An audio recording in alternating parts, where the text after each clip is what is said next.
Good morning, Service Alliance community. How y'all doing today? Wow, what an intro. Holy cow. You haven't had one like that in a while, have you? I haven't had that. I'm speechless after that. Like, I'm used to, like, how you doing? How you doing?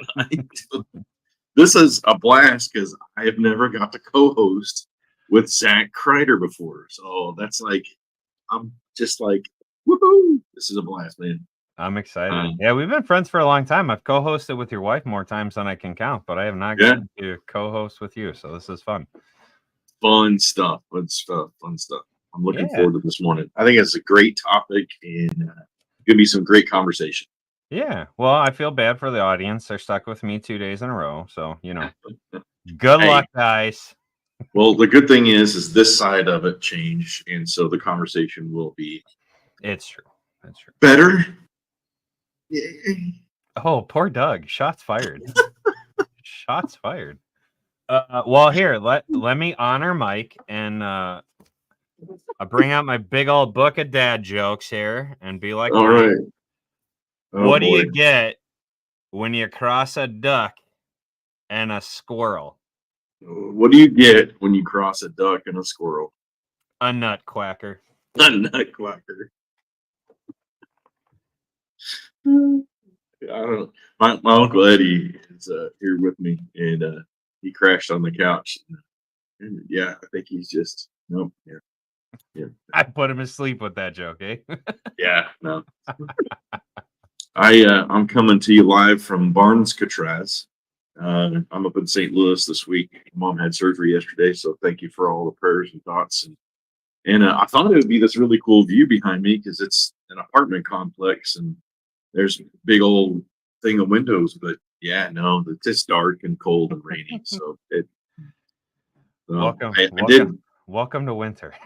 Yeah, I ordered this deck of cards, special deck of cards from Amazon a couple weeks ago, thinking it would be here, and it never arrived. So customer service told me that they're dealing with it. Yeah, they left that one in the dust. Yeah. Have you noticed that their custom? Have you noticed on a serious note on that? Like, have you noticed that Amazon's customer service is just like absolute turd? Like, it's horrible. It's horrible. I had a Christmas present that was supposed to show up for my wife. Like, we bought each other Green Day tickets, right? Like, that's our thing. No way, the 30th anniversary. Yeah, up at Wrigley Field. Yeah. Super excited about that. That's like Where's mine? Christmas and birthday and anniversary, and like we rolled it all into one. Heck yeah. Expensive tickets. Super excited. Making memories together. Love it. For sure. I wanted her to be able to open something on Christmas Day, right? And Amazon screwed the pooch on that one. They lost it somewhere in Minnesota.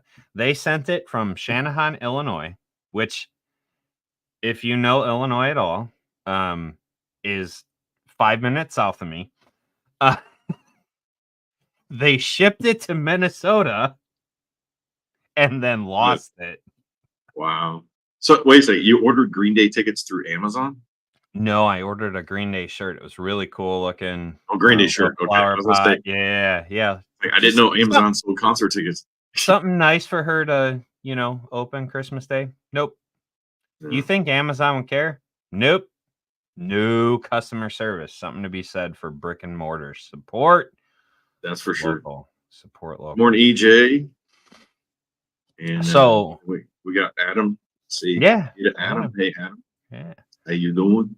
So today our topic is going to be talking about customer service kind of from the field perspective, and then how do we, because you and I both came from the field, right? We were both in the field, active technicians in our respective fields, and now we've kind of transitioned into the office world. And so we have okay. Yeah. I thought we were talking about like the Bible. We came from mud and clay fields. Well, that too.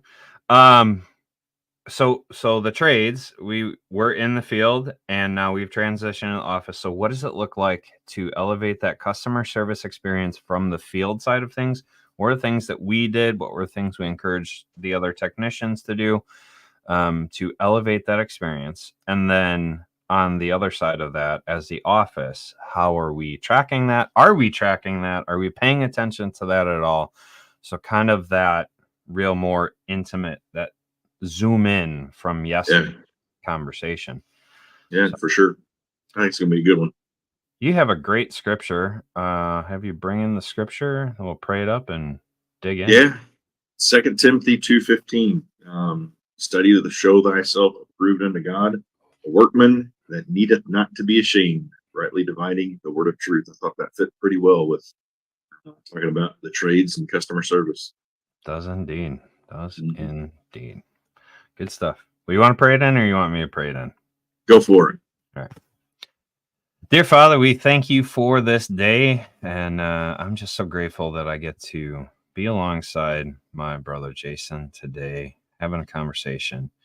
May you bless the words that we speak and encourage those in the community and help to elevate the service industry as a whole. Father, we just thank you and we praise you for this day. In Jesus' name, amen. Nice. Nice. So, from the field perspective, what were some of the little, let's just get into the tips and tricks. What were some of the little things that you did to elevate the customer experience? Like maybe starting from the first contact or whatever, like as you had as a tech. Man, we could do like a whole teaching on this. In fact, I do. But yeah, talking about customer service versus customer experience, right? Mm-hmm. Customer service, that's like you were explaining, right? The Amazon crap, right? Mm-hmm. I always wanted to make sure that my customers had an experience with me that they wouldn't forget. So they would remember me in the future. Man, I remember Jason. He was the smell good electrician, right? I actually was dubbed the smell good electrician, right? And they remembered that. I had a lot of people remember that. I don't like to stink. I think as a tradesman, you shouldn't be overbearingly, but you should at least no smell. butt crack, no stink. No right? butt Like crack. Wear those kind of belts. like the two things. Yeah. But yeah, it starts from the very get go from your marketing, right? What's your marketing look like? Is it welcoming? Is it inviting? Is it like use me because I care about you? Right. Then it goes to your phones, right? How's your office answering the phones? Are they friendly? Are they not? Do they suck at their job? Do they need more training, right? And then you follow that up with all the way to the pre-call.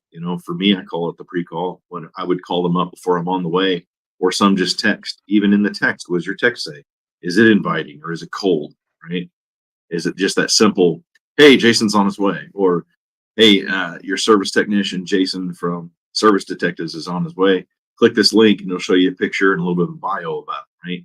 So elevating it just by another sentence, right? Even in the like that we had the link to it. You and I have been with House Call since you could send the picture right in it, and then Google and all the other phone carriers broke that. Jerks. Yeah, I know. That was so nice. Like actually being able to just send the technician's face, hey, Zach from Gordon's Appliances on the way. He's gonna, be there in 15 minutes, whatever. It was nice to be able to do that. Now we have to go an extra step. They have to do an extra click. Yeah. Garbage. But when I arrived at the house, I call it proper vehicle placement, right? So where do you park your truck? And there's a appliance guy that actually teaches this, but I've learned this stuff from the heating and air side of the world for years. But where are you parking your truck? Are you parking it right in their driveway, blocking their cars? Are you parking out in the street if it's safe to? Double check with them when you walk up, even when you're coming up to the house. Are you smiling with your tool bag in your hand? Or are you walking humdrum where if they're looking, which more than likely they're looking out that window if they know you're coming and watching for you. And even if they aren't, are the neighbors watching you? Right? There's another aspect of customer experience. If your neighbors see you pull up and they see you walk all humdrum, I don't want to use that guy. He just lit up a cigarette and threw it on their lawn. You don't want that kind of stuff. But even how you walk up to their house, how you park. Never I failed. I always, always parked on the wrong side. Always yeah, parked on the wrong side. yeah, Up in my area, there's very few spots where you can actually be on the street. You do have to be in the driveway because of yeah, village rules and such. But it would never fail. I'd walk up to the house. Hey, just making sure I'm in a good spot. Oh yeah, no, I need you to move. yeah, 100%. Every time I could pick a different side each time. It wouldn't matter. I was always on the wrong side. But you asked. That's a Right. big part of it, That's the right? important part of it. Yeah. Yep. I always knocked on the door. I didn't like ringing the doorbell. And that's a whole nother reason why we could dive into that. Knocking on the door versus ringing the doorbell. If you've never tried this before, who rings the doorbell usually? Salesman. Mhm. I don't want to be a salesman. I'm I a do. customer service expert, my friend. I do want to be a salesman. Oh wait, I am. Never mind. You are now. But We're always salesmen. and that's a dirty word for electricians, I'll tell you that much. Yeah. We never like to be called a salesman, but service expert, that's what I like to use. But so yeah, knocking on the door. So try this if you haven't. The door frame, if you knock on the door frame of the house, it's actually, or of the door, it's actually connected to the house, right? Versus the door is just Mhm. connected by the hinges. So like if you have like a 2-story house or a house with a basement or just a really big old house, knock on the door frame, have your wife on the other end, I guarantee it's going to resonate the house and you'll be able to hear that. And it's soft. It's not like it's horribly loud, right? But versus knocking on the door or even ringing the doorbell. If you ring the doorbell and they've got crazy dogs like we do, or maybe they got a baby sleeping and you just woke them up and made those dogs bark like crazy, you've already just started yourself on the wrong foot, right? So another reason for that pre-call text or call to let them know you're on the way. For sure. Yeah, But, that was always nice because hey, just text me when you're in the driveway or knock on the door, kids sleeping, whatever. yeah, There was always some type of communication that happened when you did the pre-text or pre-call, whatever. for So sure. that's And always a then good way to start it off. your biggest thing, asking permission, right? Hey, open the door. Hey, I'm Jason with Service Detectives here to be your technician today. Hey, I parked my truck here in the driveway. Is that okay? I'm not going to be blocking anybody, right? Point it out, especially Yep. if you have a nice wrapped vehicle. I love my vehicle wraps. So That goes to customer experience. Don't be driving around in the pedophile van. Make sure your stuff is wrapped. Make sure people know who the heck you are. I got to say, tradespeople are the worst for not taking pride in their vehicles. And I've coached a lot of guys over the year. When I went to their shop, they were like, "Yeah, let's not look in the truck because it's pretty bad." I'm like, "I want to go Fix see the that. truck now." Yeah, let's start there because if it's bad enough that you're not wanting to show me, and I tell you what, on the phones, right? We often will say, in my business, we would say, Jason will be there with his mobile warehouse, stocked with thousands of parts for on-the-spot repairs. And I literally had people will meet me. This is no joke. Would meet me out of my truck and be like, "Okay, I got to see this truck that's stocked with all these parts." You bet. Heck yeah, because I take pride in my vehicles. Even still today, I take pride in my vehicles. Right. Um, we have a my office help van that's fully wrapped. That sucker stays clean. Right. I go wash it 2 or 3 times a week. I make sure the inside's washed out. When we go to vendor and trade shows, if somebody needs a ride to the airport, give me a call. So even to today, I take pride. But I'd open the back of that sucker up and let everybody see because I'm proud of my vehicle, my stock, the way my truck looks. It's clean. The floors were swept out. So man, if I'm going to beat anybody up, it's going to be tradespeople. You got to take more pride in your service vehicle. Well, and I know some of these guys in the audience right now, and some of the future audience members are going, well, what the heck does that have to do with customer experience? A lot. Everything. Yeah. Yeah. Everything. Well, what was the first thing you just said here with the white vans? You called it a customer, Yeah, the the pedophile truck. pedophile van. Yeah. Uh-huh. I mean, I don't want to be known as the pedophile guy Right. driving around in a white truck. Right. We were at one point, right. Not known as pedophiles, but had the white trucks. Well, it becomes a stigma, right? Like, okay, what are you hiding? You don't have your company wrap on there. What is this guy hiding. Now, in the flooring world, we see this all the time. There's a lot of floor stores that are like, no, we don't want you pulling up to, as subcontractors, we don't want you pulling up to houses in wrapped vehicles. They need to be plain vans, whatever. And it drives me crazy. Yep. Yeah. I don't care if customers know that I use subs. I can't keep guys busy all the time. There's some guys that I could give them 10 jobs a week and they're still not going to be busy enough, which is, I mean, it's like mind blowing how much. So yeah, I use the best quality vetted people. I pay them better than anyone else, right? Because I serve better than anyone else. So I'm okay if you know what company they are, because they're still gonna go, yeah, you need to call Mr. Zach and he'll get you a quote for your next install. Yeah. They're not gonna sneak work from me because I pay them better than anyone else. Because I treat them better than anyone else, right? So you bet. wrapping those vans are important. Making sure people know who you are, super important. Yeah, Jeremy, definitely. You only get one chance for a first impression. You bet. Yep. And so that leads us. And Dan hit this too. And if you missed it early on, customize that on my way text. Add the link to, like Jason said, a little separate bio with a picture so they know exactly who that technician is.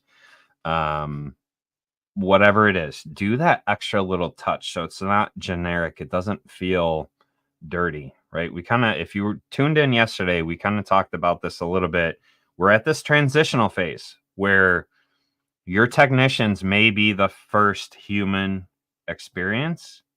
Let's start it off on the right foot, right? Let's start it off with, even though it's a text, even though it's automation, let's start it off with them being able to see a warm, smiling technician face and knowing who they're dealing with. So, uniforms. I mean, that's another aspect of customer experience versus just customer service. I know plumbers are this way a lot too. I'm going to pick a little bit. Wear a belt. Wear a belt. I mean, how many times are you crawling on the floor, Mr. Appliance Guy, and working on that compressor, or working on that garbage disposal, or whatever it may be underneath the sink? And yeah, plumber's crack, appliance crack. But I will say, as appliance guys, go look into those scratchless belts, because you're leaning over machines. You that's a good idea. Will inevitably scratch a washer, a oven, whatever. So go look into the scratchless belts where it's not like a metal belt buckle, or it protects the belt buckle. Highly recommend that. Highly recommend that. And there's a link to that in Zach's TikTok shop. Is that right? No, I it's been a while since I've needed to wear one of those. But no, when I first started in appliance repair 12 years ago, my counterpart, the guy that I was working alongside as I was an employee in the company, he had a scratchless belt, and it worked. Because it never fails. You were leaning over a machine to reach a connection, to undo the water, whatever, and to not scratch a customer's machine. Again, it's like a little thing, but it elevates that customer experience. They don't have to deal with a scratched machine now. So I always had also the rugs that were like a 3x5 to set my tools on. So if I'm on a counter or on a wood floor, I would always set it. And I think was it EJ, or there was somebody in the group that was posting a link to one of the Amazon stores that would customize it with your logo on there for cheap. It wasn't that bad. I always back in the day, I'm sure Dr. Dan knows the one that I'm talking about. Maytag gave those tool rolls. They were these nice vinyl Maytag tool rolls that you could put out, set your tools on, whatever, so you didn't scratch the customer's stuff. Those were absolutely fantastic. I always used Shuby, Tamiko over at Shuby. It's SHUBEE.com, and that's for Tamiko. She's my gal since 2004. I've been buying shoe covers. That's the next thing we can hit up on. When you're walking in the house, shoe covers are cheap, man. Yeah. If you're walking outside, you never know what you're going to be stepping in or stepping on. And I'm sorry, but if they got babies crawling around, do you think they want you tracking in whatever's on your feet? Shoe covers are cheap. You I know, one of always the got the people that waterproof ones. you and I cross paths with, and you may not remember him, but Brandon Stowe. Yeah. Yeah.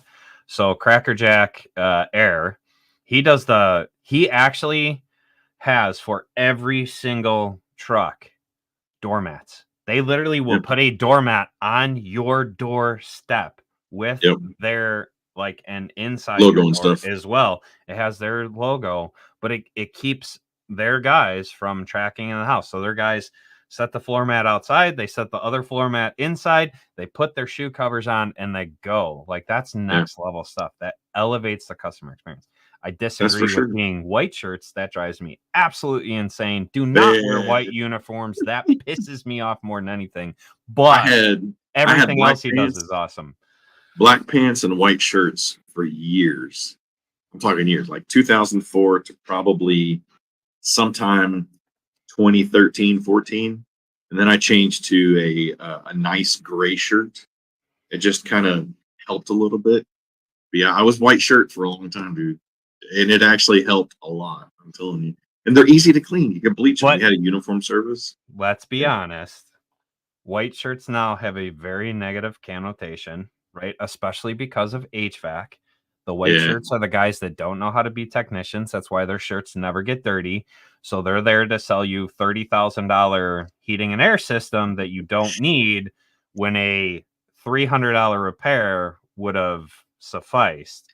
So Yeah. it's more the connotation that white shirt has gotten now. It can be. It can be. Yeah. So there are still some good heating air companies out there. So. I'm not saying there's not. I know. I know. It's and they don't all the, wear white shirts. Again, the stigma that is out there, But just like the pedo bands. Yeah. If anything, get you some decent shirts with your logo on it. That's gonna not bare I'm minimum. Not saying your logo. I'm not saying anything majorly bad about t-shirts, but it's something about a polo shirt. It's something about a button shirt. I always got my t-shirts from automotiveworkwear.com. It was the Red Cap 2424. I still remember the shirt. It was $10 for a button-up shirt that looked nice. And I went and had my embroidery put on for like $7-8.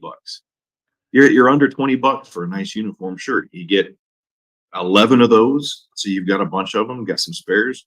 You're not that much into a nice shirt, right? I started out with the lettered, like the Dickies pocket shirts. I think the problem with those, and again, this goes to customer perception, how the customer experiences you. They would see those shirts and they would automatically put you on a lower level, right? The Dickies ones? Yeah, they equated you to, okay, well, this guy's just a technician. He doesn't know what he's doing. It doesn't matter. Like, they're not. That's right. Like, right? From my point of view, I never got that. Come up to Chicago. It's a little different up here. Yeah. But when we switched over to the polos, like you were saying, it kind of changes that dynamic, right? Yeah. And so you got to find what works for you, maybe in your area. Yes, look at what works in your area. Don't be afraid to try different things. My plumber still wears t-shirts, and that guy is recommended more than anyone else. They wear the belt. You know, they have a belt on. They're not plumber cracking everyone. But they wear the t-shirts, and it works. It works for them in their area. So make sure you take a look around. So what is the shirt? Well, it was the automotiveworkwear.com is where I always ordered my button-up shirts from, and it was the Red Cap 2424. Again, they're like $10.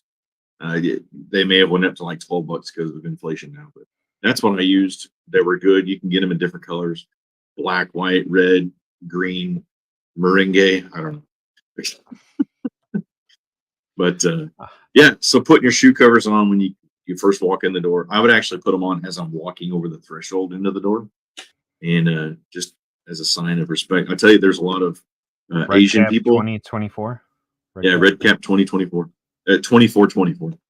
24. But a lot of Asian people I would work for, it was you either had to take off your shoes, or whenever I asked, I've got shoe covers, is it okay if I put those on? They were just like, oh, wow, thank you. Yeah.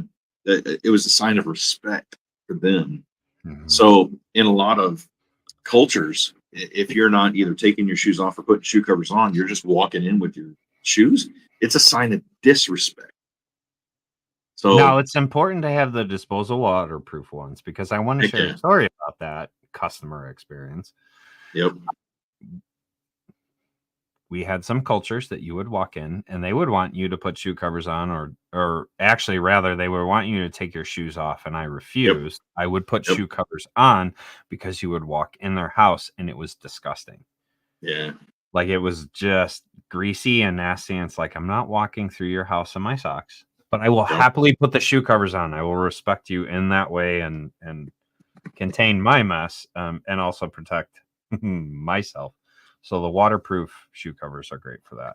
Well, Uh, I'll tell you on Shuby, the ones that I got, and see if I can find them real quick, but they had so they had the waterproof ones, but I found oftentimes when I would go downstairs, especially carpeted stairs, it was slick. So yep, they had a waterproof one that had a grip on it. It's called the Super B shoe covers. nice. Shoe B Super B. And it had a little bit of a sticky um, grip on the bottom, Yeah, but they were still waterproof. Those were the bomb, man. Love those things. nice. So Um, what else are we doing to elevate the customer experience before we get into kind of, are we tracking this?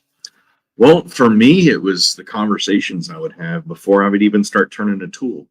Hmm. It was the questions I would ask, right? So I always considered myself kind of like a doctor.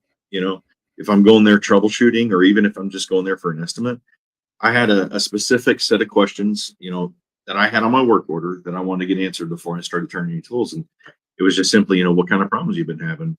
When did this start happen? Anybody else have, look at this for you? It was just helping me get an ideal of what's been going on. If anybody else has looked at it, why didn't they fix it? I'm getting all this stuff in the background of my head. And I would probably spend a good 10-15 minutes um, just talking and interacting, and I won't say becoming their friend, but just getting on their side before I'd actually go start turning tools. And then you got those D type personalities. It was just like, here's the problem, just get it fixed, right? You know, the So line that I always used when I would walk in, I know what's on my work order. I know what the girls took, like I have it, but I want to hear from your perspective, because sometimes things can get lost in translation when they're typing 100%. stuff in. Go ahead, walk me through your problem real quick and just kind of help me understand Yeah. exactly what you're experiencing. That way I make sure we don't miss anything. And so that kind of Yeah. helped. And I love that you brought that up. Think about doctors. How many doctors have you been to that's like, okay, let's, and they just like, they're cold and clinical, right? But then you have the doctors that take the time to get to know you, to ask the questions. Which one do you feel understands better and is going to treat you better? The one that's asking the questions, the one that's trying to figure out what's actually going on. So that is important, especially in the service industry. So 100%. 100%. But yeah, just having that conversation. And then for me, I would go and once I get their permission to start doing the work, I'd go start doing work and gather information. I always did an evaluation on the electrical system. The evaluation identified problem points. And I got to be very careful in how I say this, because there's a fine line between taking an advantage of a customer and making sure I'm doing my job thoroughly and correctly. So mhm. hear me out when I say this. I learned quickly early on in my career as an electrician, 25 years I was an electrician, that if I go into a house and let's say I'm in an attic or I'm in a crawl space or a spot that customer's probably never seen or never going to go in, and I saw something that was a concern that could potentially be a problem point. If I left that house and I knew that that was there without actually informing them of that problem, I felt like I didn't do my job correctly. And I don't know how many electricians I've talked to over the years that they did just that. They saw a problem and they didn't at least inform them about it. Now, what if that house caught on fire, right? And you didn't inform them about that? I'll tell you a story. I had an electrician friend of mine in Marietta, Georgia, that he did an evaluation on this house several times over the course of years. They did a lot of work. Well, there was a fire at this house, and the fire marshal called called Chris up, and he's like, "Hey, Chris, I need you to come down to this house. There's been a fire, and it's an electrical fire, and as of right now, we're going to consider you guys probably, the problem, right?" So he brought all the paperwork. When he got there, the fire marshal said, "Well, we've now pinpointed it, and I don't remember what it was. I'm just going to say it was a ground fault up in the bathroom that caused the problem, right, upstairs." So Chris goes through all this paperwork, and he goes, "All right, so I'm going to show you this right here. 3 times we informed Mrs. Jones that she actually needed to get that ground fault fixed, and she declined to do that every time." Fire marshal looked at all the paperwork, and he goes, "Okay, you guys are off the hook." So there's 2 sides to it, right? One is I want to make sure my client is safe so I can sleep at night so they can sleep at night. And then B, I want to make sure I protect myself and my company for any future potential problems, right? Yep. So I say that as an electrician, but think about it as an appliance repairman. You take that dryer apart and it's full of lint. The bottom side of it is full of lint. And you don't at least show the customer or tell the customer, "Hey, I had to take the dryer apart. The bottom side of this is full of lint. This is a potential problem," right? It could create some bigger issues down the line if we don't go ahead and fix that. It's only X amount extra for me to go ahead and take care of this while I've got this apart. Would you like me to go ahead and do that? If they say no, dryers, automatic cleaning. But what that indicates is that they have a probable clogged vent. Mm-hmm. And so then you either refer them off to a venting company or, "Hey, you know what? We offer venting service. I just need to show you this. I need you to understand this is what caused that. And here's what happens if we don't." Most of the dryer fires happen because of a clogged vent. They happen in the vent, and that's what actually burns your house down, right? And so just that level of education to the customer is so, so important. Yeah. So I hammer so hard on this as a customer experience aspect of it because I want them to be safe. But in the end, it is also helping with your revenue. Mm-hmm. And I create a small portion of my training to it's about the revenue and a huge portion of it being about the safety of the customer's home, right? So hear me when I say that. It's not a sales tactic at all. It's I want to make sure they're safe aspect. So and then hitting on that, Jose kind of brought it up yesterday about cleaning up afterwards. So part of the customer experience is you've taken stuff apart, you've done all this stuff. Now do you just leave a mess? I can't tell you how many appliance companies we followed that would just leave a mess. And our guys would vacuum the area around. They'd vacuum the whole dang room if they had to, sweep it up, whatever. We were behind the fridge. "Hey, ma'am, can I have your broom so I can, I'm just going to sweep this up before we put it back. If you got a little like floor cleaner, I'll go ahead and, just kind of wipe this up before I shove it back." I know not everyone gets behind their fridge, right? I'm in the middle of a remodel with my team. And my guys are taking care. They're putting down, floor mats and stuff like that to make sure that they're protecting the areas that they're working in. But still, at the end of the project, out of my pocket, I am going to pay my friend Faye and her cleaning service to go over and do a full deep clean of the house. Listen, there's drywall dust. There's all sorts of stuff around. And I'm going to make sure that her team takes care of the customer. They go that extra level and clean up the mess that's 100%. In the area.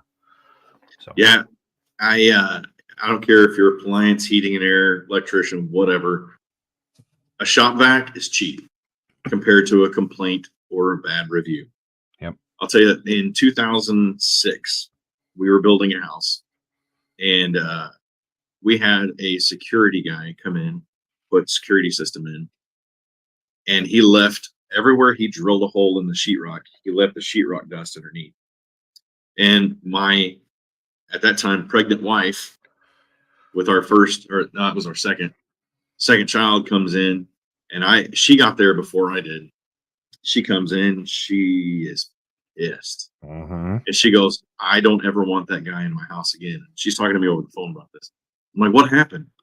Thinking, okay, this guy did something really bad. Right.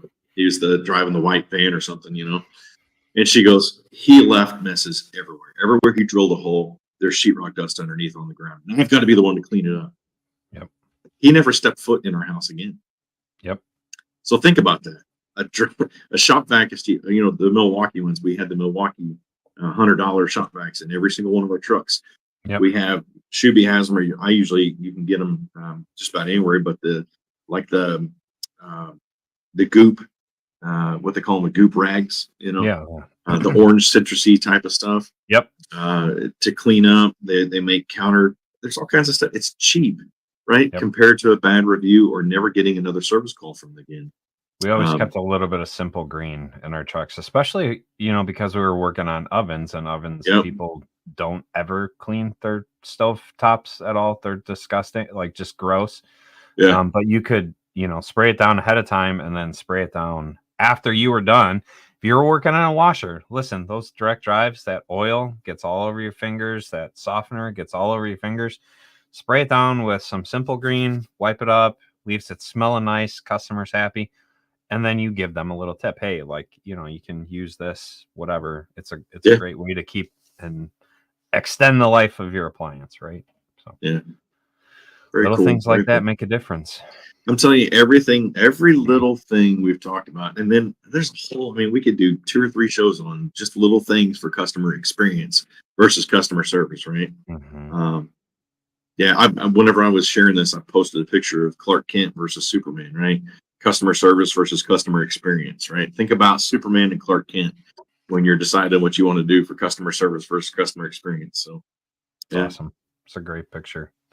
Well, we didn't get into the other topic, but that's all right. I think we covered a lot of things that some guys know, but don't always pay attention to. So Yeah. just make sure when you're in and you're servicing these customers, you do just a lot of little things add up to make an overall great experience. So just there's minute little things or minute little changes in your workflow are going to make a big difference overall. So what else were you wanting to hit up on? Well, I was hoping to get into the tracking side of things, but we're kind of running into the long end of it, Well, I mean, we could. There's usually not a Wednesday. I'm just saying, if you want to jump on tomorrow, I'm available. So. Yeah, unfortunately, I got to go back out to that house and make sure things are going the way they should. That's another part of customer experience. Customer experience, yes. My customers are in Florida, and I am taking care of the home. I am the steward of the home, and I am making sure the teams are doing what they're supposed to when they're supposed to. And so just elevating that level of customer experience, which is why my customer wants to adopt me. Sweetest old lady in the world. That was really funny. So, yep. Anyway, all right, guys. There's so much more we can hit up on. It's been a good conversation. We'll have to circle back on this topic eventually and kind of expand on it a little bit further. So get out there, serve your customers well, and TK will see you Thursday on the Morning Grind. Have a good day, guys.